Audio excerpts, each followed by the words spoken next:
Welcome to online study on Indian Penal Code. Let us discuss the provisions of Section 53. What Section 53 provides? Punishments. How many types of punishments can be given under the Indian Penal Code? That has been defined there. That has been mentioned there. What? The punishments to which offender are liable under the provision of this code, that is under the Indian Penal Code, the punishment for which an offender is liable are: first, death sentence; second, imprisonment for life; then imprisonment which is of two kinds, that is rigorous imprisonment and simple imprisonment; fifth, forfeiture of property; and sixthly, fine. Previously, there was a punishment for transportation of life that has been deleted. Now, the why sentence is given? Sentence is given that for reformation, the preventive theory of punishment, reformative theory. You know what are the theories of punishment? Punishment means a pain. Pain is caused to somebody. What is that funny pain? Either mental pain or physical pain. When fine is imposed, there is a mental pain to somebody. When somebody is sentenced to jail, then that is a pain. Mind and also this physical. Death sentence is also taking somebody, right? So now, why punishment is there? The goal of the punishment is to curative, that a person will be, that is, so that his criminal tendency will become. You will that crime is connected to the society. There is no society that there is.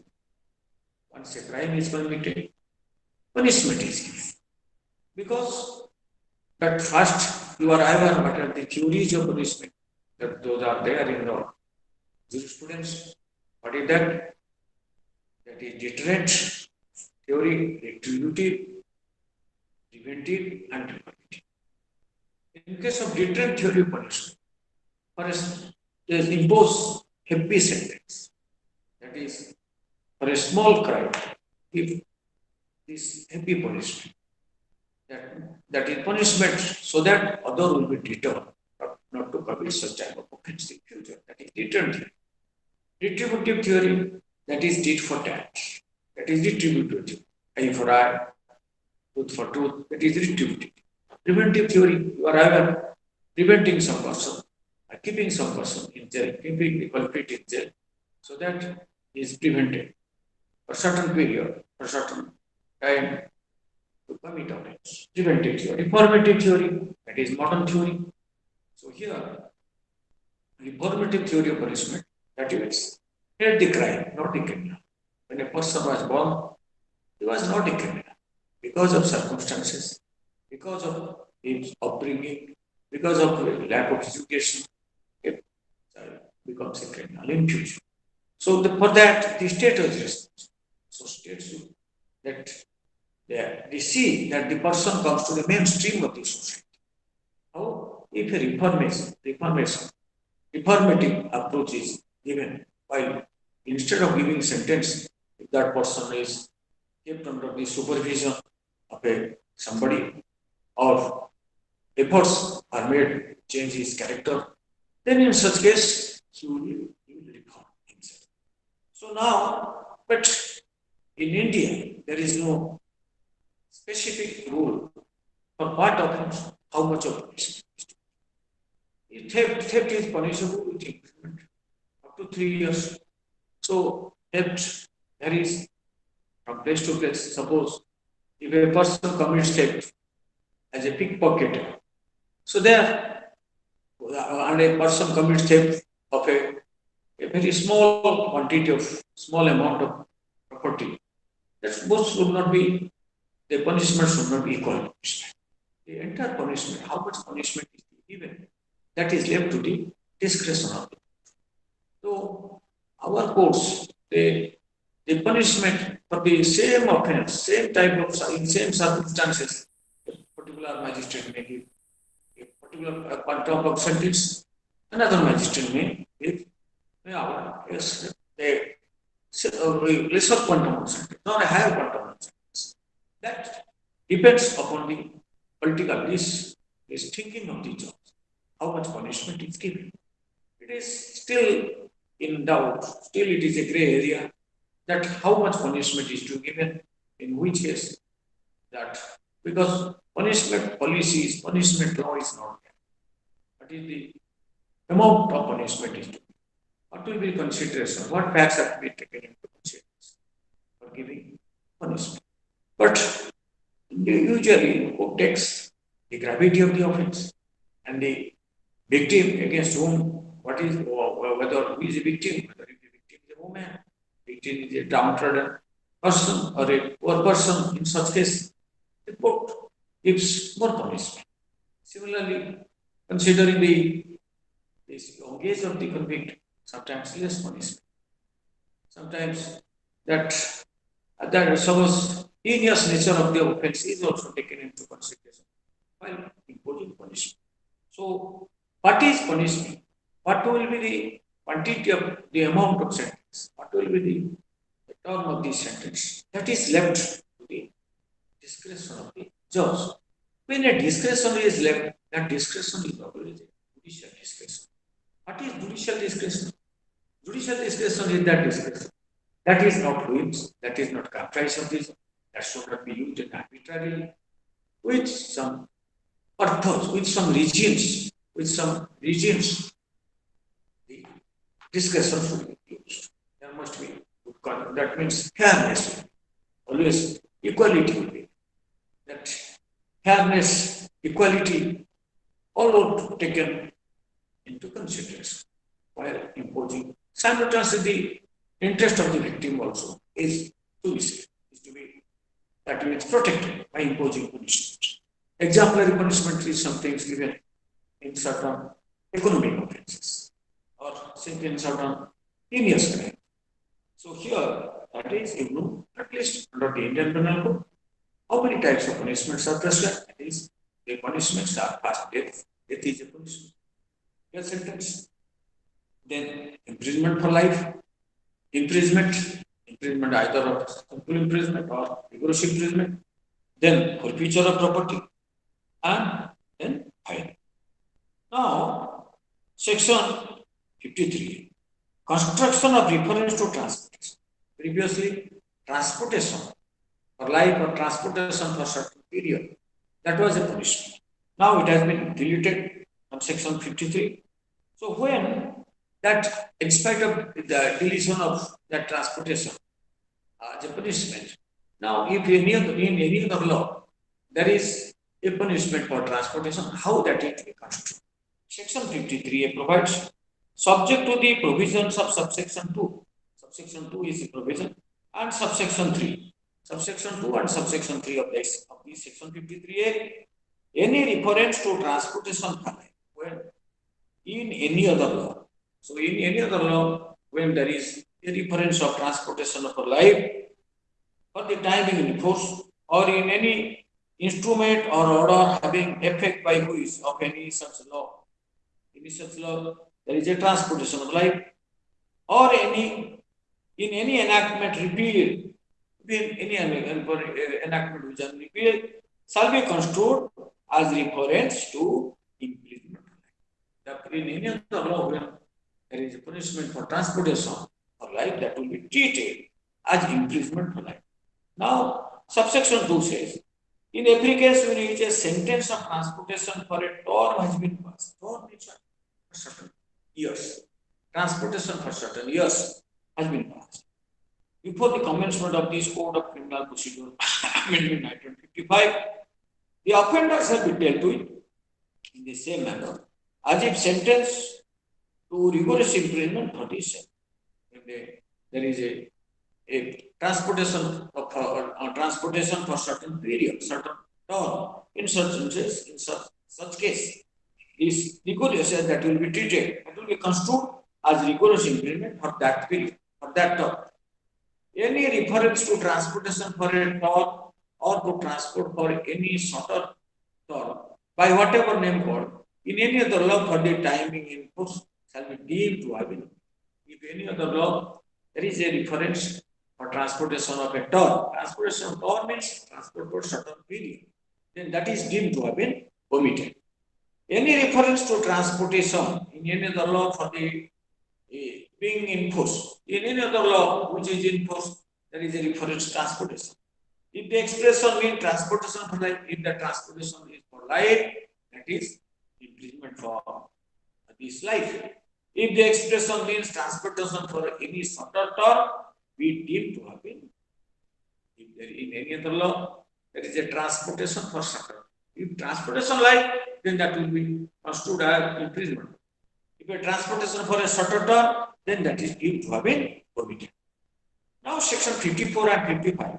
These are also provisions and regarding commutation of death and commutation of sentence of imprisonment. When a death sentence has been passed, the appropriate government may, without the consent of the offender, even without taking the consent of the offender, commute the punishment for any other punishment. Any other punishment, not necessarily imprisonment for 14 years or imprisonment for life.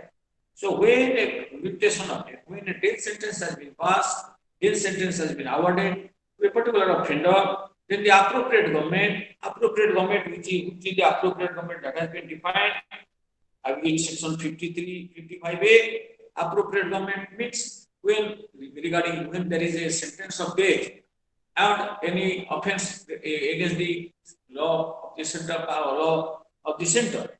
So here that will be treated as central government, but so for other cases, in case where the sentence whether death or not is for an offense against an law related to a matter which extends to the power of the state, then that is state. So what it says, section 54 says, in every case in which sentence of death shall have been passed.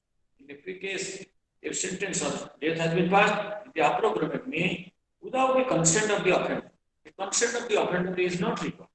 In such case, commute the punishment for any other punishment provided by this court, not necessarily for imprisonment. Commute death sentence to any term of any type of punishment. Commute the punishment for any other punishment. Any other punishment means even fine. Any other punishment provided by this court. Then section 55, commutation of sentence of imprisonment for life. Similarly, in every case, which sentence of imprisonment life shall have been passed. In a particular case, in any case, when imprisonment life shall have been passed, the appropriate government may, without the consent of the offender, similarly without the consent of the offender, commute the punishment for imprisonment for either description for a term not exceeding 14 years. So imprisonment for life has been passed. So in such case, appropriate government may commute that sentence to an imprisonment for life. For imprisonment for a term not exceeding 14 years. That is section. Usually it is a common that is everybody, somebody who puts this life imprisonment into 14 years. No, that is not that. Life imprisonment means the fraction of life imprisonment 20 years. But that is provided, but that can be commuted to imprisonment not exceeding 14 years. So that is commuted to 14 years by appropriate government. Now section 55 is a definition of appropriate government. In section 54 and 55, the expression appropriate government means in case where the sentence is sentence of death or is for an offense against any law related to the matter to which the executive power of the union extends. It's an offense against any law in relation to which the executive power of the central government extends, or if a death sentence has been passed, has been given in the central government, and in case where the sentence, whether death or not, is for an offense against any law related to a matter to which the executive power of the state extends, the government of the state within which the offender is sentenced. The government within which of the state the offender has been sentenced. This is section 55A. Now section 56, that has been deleted. Now 56, fraction of term of punishment. In calculating fraction of terms of punishment, so imprisonment for life shall be reckoned as equivalent to imprisonment for 2 years. So that section 57 says imprisonment for life, that is to be calculated for imprisonment for 20 years. That is section 57. You should know that imprisonment of life is to be computed and to be recorded as imprisonment for 20 years. Now, 58, 59 have been, that is deleted. Now, section 60. Sentence may be in certain cases of imprisonment wholly or partly rigorous. So, when sentence of imprisonment is given, that may be either wholly rigorous or wholly simple or partly rigorous or partly simple. What it says? In every case in which an offender is punishable with imprisonment, in every case when the offender is punishable with imprisonment, which may be of either description, imprisonment or either description, it has been provided. So it shall be competent with the court. We sentence such offender. Court is competent to sentence that offender. To direct the sentence that such imprisonment shall be wholly rigorous. To direct that the entire sentence of imprisonment will be rigorous, or that such imprisonment shall be wholly simple, or such imprisonment may be wholly simple, or that any part of such imprisonment shall be rigorous, and the rest. That is section 60. Now, section 63, amount of fine. 61 and 62 have been repealed. 63 say amount of fine. Where no sum is expressed to which a fine may extend, the amount of fine to which the offender is liable is unlimited, but shall not be excessive. Suppose for an offence that there is a provision that he may be sentenced up to 7 years and fine. The amount of fine, the fine limit has not been fixed. So in such case, the fine is unlimited, but it must not be excessive. Say for example, under this provisions of the prevention of corruption. So section 13, that is prevention of corruption. That is for possessing property disproportionately no source of income by the public. It's a 13(1)(d), that is 13(d). So here in such case, the imprisonment up to 7 years or fine. Fine is not mentioned. The quantum of the limitation, how much could be, what will be the extent of the fine, that has not been mentioned. So fine simply it has been mentioned. So in such case, unlimited fine can be given, but it must not be excessive. You might have seen in certain cases, if I say the fine has been imposed for lakhs of rupees, because in corruption cases are you might have seen if you go to the judgment of Jayalalitha case, there the fine is very heavy fine because that is a offense against corruption. So here, but that must be excessive. That fine must be according to the facts and circumstances of the case. So what it says, amount of fine, what it provides, where no sum is expressed to which a fine may extend. Has not been mentioned in this section. To what will be the sum of the fine? No sum. To what extent? To how much fine a person is liable? To where no sum is expressed to which a fine may be extended. The amount of fine to which the offender is liable will be unlimited. That means when fine amount has not been clearly not been mentioned in the punishing section, that simply it is punishable with fine. So in such case, the fine amount is unlimited, but it must not be excessive. It not be excessive. Sentence of imprisonment for non-payment of fine. In every case of an offence, punishable with imprisonment as well as fine.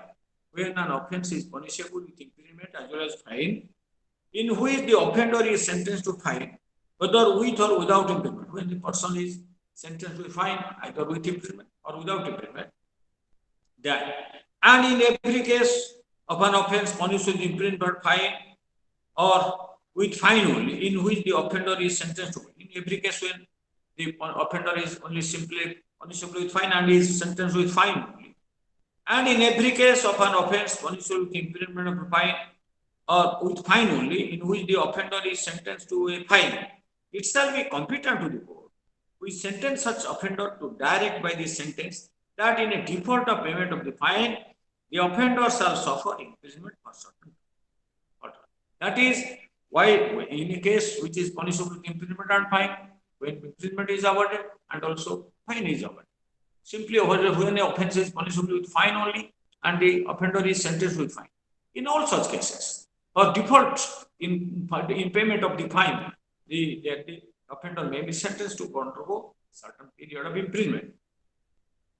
Then shall be that period of that imprisonment shall be in excess of any other imprisonment to which he may have been sentenced, or to which he may be liable under a commutation of a sentence. After commutation also, fine, if a default sentence is also liable. That is section 64. 65, limit to imprisonment for non-payment of fine when imprisonment and fine are avoidable.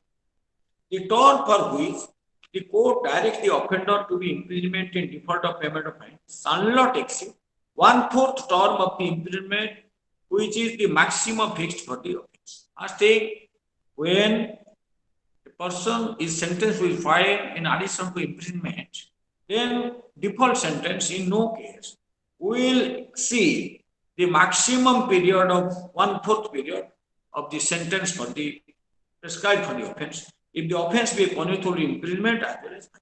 Suppose when an offence is punishable with imprisonment as well as a fine, and imprisonment is given and also fine is imposed, in such case, the default sentence for non-payment of fine must not exceed, in no case will exceed, 1/4 of the sentence prescribed for the offence. Say, for example, a person is under section 370. That is a fine, that is what? A person is liable for imprisonment up to 3 years of either description and fine. So, in such case, suppose the court awards imprisonment for 1 year and imposes a fine of 1,000 rupees. While awarding the default sentence for non-payment of fine, the imprisonment must not exceed 1/4 of the maximum sentence prescribed for the offence. That is 9 months. That is 9 months. So that is in such case. So what section 65 says? In the term for which the court directs the offender to be imprisonment, when the court directs an offender to be imprisoned for non-payment of fine, shall not exceed 1/4 of the term of imprisonment, which is the maximum fixed for the offence. Maximum fixed for the offence. If the offence be punishable with imprisonment as well as fine. The offence is punishable with imprisonment as well as fine. Now, section 66, description of imprisonment for non-payment of fine. The imprisonment which the court imposes in default for non-payment fine may be of any description. So, you must not be confused that for non-payment of fine, always simple sentence is to be imposed. What it says? The imprisonment which the court imposes in default of payment of fine may be of any description to which the offender might have been sentenced for the offence. That means might have been sentenced, any description. What? Either imprisonment, simple imprisonment, then simple. Suppose there is an offence which is punishable with imprisonment and fine. So, in such default sentence must be simple. Suppose the person is liable for imprisonment for either description and fine. In such case, default sentence may be either rigorous imprisonment or simple. Now, section 67, what it says?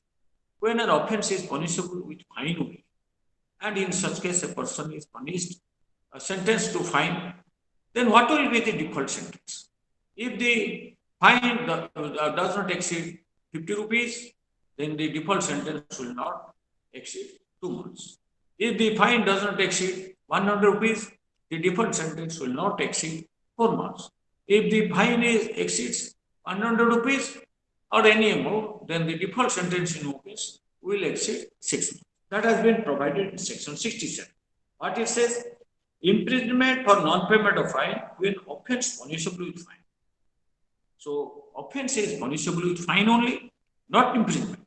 In such case, when that person is sentenced with fine, if the fine doesn't exceed these 50 rupees, default sentence will not exceed more than 2 months. If the fine doesn't exceed 100 rupees, the default sentence will not exceed more than 4 months. If the fine exceeds 100 rupees and above, whatever will be the amount, in no case the default sentence will exceed more than 6 months. Now go to the language used in this section. If the offence be punishable with fine, that the offence is only punishable with fine only, the imprisonment which the court imposes in default of payment of fine, the default sentence imprisonment shall be simple. Always you should bear in such case the default of sentence or non-payment of fine will be simple when the sentence is punishable with fine. But when the offense is punishable with imprisonment of either description and fine, then in such case, the default sentence may be either simple or reverse. But only when the offense is punishable with fine and fine is imposed.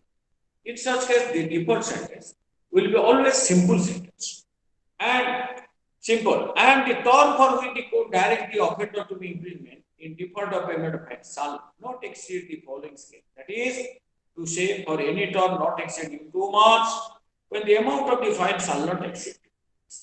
So, when the amount of fine doesn't exceed, offense is punishable with fine only, and the amount of fine doesn't exceed 50 rupees, then the default sentence will not exceed more than 2 months.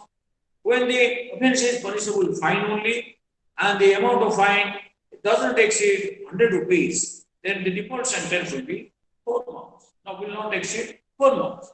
But when the fine is above 100 rupees, in no case the default sentence, whatever may be the amount, in no case the default sentence will not exceed 6 months. That has been provided. What is provided? But that means be simple, and the term for which the court directs the offender to be imprisonment in default of payment of fine shall not exceed the following scale. That is to say, for any term not exceeding 2 months, when the amount of fine shall not exceed 50 rupees, or any term not exceeding 4 months, when the amount shall not exceed 100 rupees, and for any term not exceeding 6 months in any other case. Any other case means exceeding 100 rupees at any time. So now, section 68 says, imprisonment to terminate on payment of fine.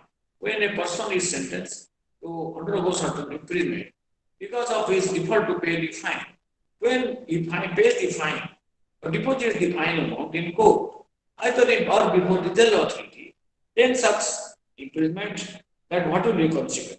That the imprisonment will be automatically terminated. So that provision is there. The imprisonment which is imposed in default of payment of fine, when an imprisonment has been imposed in default of fine, that shall terminate whenever that fine is either paid or levied by process. Voluntarily paid or levied by process. Now, section 69. Termination of imprisonment on payment of proportional part of the fine. Sometimes, suppose, say for example, 500 rupees has been imposed as a fine, and in default to undergo this default sentence of 2 months. Suppose a person pays 250, and in such case, the fine, the default sentence will also be reduced by 50%. But it says, if before the expiration of the term of imprisonment fixed in default of payment, before expiration of the term for default payment of fine, such a proportion of the fine be paid or levied, such a portion of the fine is paid or levied, that the term of imprisonment suffered in default of payment is not less than proportional to the part of the fine still unpaid, the imprisonment shall terminate. So, in such case, is such a proportion of the fine be paid or levied, that the term of imprisonment suffered in default or payment is not less than proportional to the part of the fine. That means part of the fine, he has already suffered the default sentence. In such case, the imprisonment shall terminate. Now, section 17, fine leviable within 6 years or during imprisonment, days not to discharge property from land. Suppose a person has been imposed with, person has been sentenced with, and after the sentence imprisonment for sentence of 5 years, what will be the consequence? The fine or any part thereof which remains unpaid, if the fine is unpaid, or a part of the fine is unpaid, may be levied at any time within 6 years after the passing of the sentence. This fine can be recoverably realized within 6 years from the date of passing of the sentence. And if under the sentence the offender be liable to imprisonment for a longer period than 6 years, then at any time previous to the expiration of that period. Suppose a person has been sentenced to 7 years imprisonment and he has been employed to fine. So in such case, longer than 6 years it has been, then at the time previous to the expiration of that prior to expiration of the period of 7 years, that fine is to be levied, realized. And the death of the offender does not discharge from the liability of any property which would after his death be legally liable for his debts. Because the offender dies, that doesn't mean the case is to be closed, and that is fine will not be realized from the property left by him. So this provision, section 70 says, and the death of the offender, if the offender dies, does not discharge him from the liability of any property, does not discharge the liability of any property of him, which would have after his death be legally liable for his debts. If that property is legally liable for that debts, then from that property this fine amount can be. Now, section 70, what is that? Fine leviable within 6 years. So, fine can be levied from a person or any part thereof which remains unpaid, may be levied at any time within 6 years after the passing of the sentence, or the time limit for the fine is 6 years. And if under the sentence the offender will liable to imprisonment for a longer period than 6 years, suppose his offender is and under the sentence, the offender will liable to imprisonment for a longer period than 6 years. Suppose the offender is liable for the sentence longer than the period of 7 years, that then at the time, then at any time previous to the expiration of that period of imprisonment, and the death of the offender does not discharge from the liability any property which would after his death be legally liable for his debts. Now, limit of punishment of offense made up of several offenses. It is another provision where anything which is an offense is made up of parts, any of which part is itself an offense. The offender shall not be punished with the punishment for more than one of such is offense unless it be so expressive. What is that? Suppose a person was dealt 50 blows. Each blow amounts to an offense of voluntary cutting. That does mean that you will be liable for 50 voluntary cutting. But section 71 says, where anything which is an offense, anything that is an offense is made up of parts, any of which part is itself an offense, made up of parts, and any of such part is itself an offense, the offender shall not be punishable with imprisonment of more than one of such is offense, unless it be so explicit. Unless there is express provision in this section, he will not be punished more than for one offense. Where anything is an offense, falling within two or more separate offenses. Suppose anything is an offense that is falling under two or more separate offenses. Suppose you may say 302 or 304 are doubted, etc. Or where anything is an offense falling within two or more separate offenses. For the typing by which the offense are defined or punished, or where several acts of which one or more than one would by itself constitute offense. Several acts are there, and one of such acts constitutes an offense. Constitutes when combined, when all these acts combined, that becomes a different offense. In such case, the offender shall not be punished with more severe punishment than the court which tries him would have award for any one of such. This is section 71. Illustrations. A gives there 50 strokes with a stick. Here, giving of each stroke is an offense, that is voluntarily causing hurt. So, in such case, A will be tried, will be liable for one offense, that is voluntarily causing hurt. Similarly, but if while A is beating Z, Y interferes and A intentionally strikes Y, here as the blow given to Y is not part of the act, it is not a part of the act, where a voluntary causing hurt to Z is liable to one punishment for voluntary causing hurt to Z and to another for the blow. Now this is section that is 71. So now that is 72. Punishment of persons guilty of one of several offences, judgment stating that it is doubtful of. Suppose in all cases, which judgment is given that a person is guilty of one of several offences. Judgment is given that a person is guilty one of several offences specified in the judgment, but that it is doubtful of which of the offences is guilty. specified.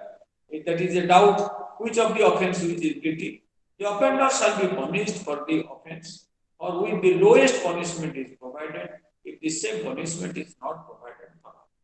Now, this is section 72. Now, in the next class, we will discuss a very important provision, that is solitary confinement.